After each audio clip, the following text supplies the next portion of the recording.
Bonjour. De 1945 à 1970, la population du Québec passe de 3,5 millions à 6 millions d'habitants. On attribue souvent cette croissance uniquement à une natalité spectaculaire, le fameux baby boom. C'est inexact. Pour voir tout le portrait, 9 autres facteurs historiques doivent être pris en compte, y compris la baisse de la mortalité, l'immigration et la fin de l'exode vers les États-Unis. Disons d'abord que la natalité a toujours été forte dans le Québec rural, où les enfants sont un précieux capital humain. En 1870, chaque femme en âge de procréer a en moyenne 7,4 enfants. C'est 2 fois plus que durant le baby boom.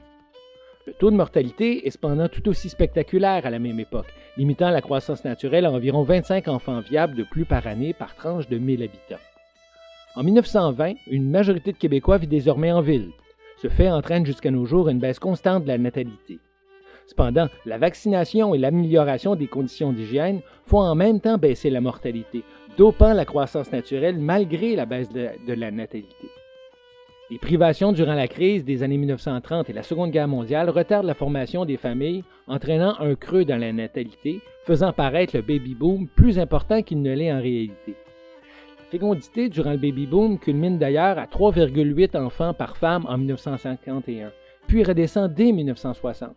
Cela est bien peu comparé à la période précédente. Il faut donc tenir compte d'autres facteurs pour expliquer le bond de la population. D'abord, avant 1930, près d'1 million de Québécois se sont exilés aux États-Unis, annulant d'un trait l'apport de la natalité. Cette hémorragie prend fin avec la crise. Ceux qui restent contribuent ensuite au baby boom. Le Québec, par ailleurs, n'accueillait que 10 000 immigrants par an entre les deux guerres. Ce nombre bondit à 30 000 en moyenne durant les années 1950. Âgés de 15 à 40 ans, ces immigrants contribuent au baby boom dès leur arrivée au Québec. Finalement, la natalité durant le baby boom nous semble élevée parce que de nos jours, le nombre de bébés stagne autour de 1,4 enfants par femme, un taux insuffisant pour renouveler la population. Merci d'aimer et de partager si vous avez apprécié. Pour d'autres images du Québec et de son histoire, rendez-vous à infographie.québec sans accent.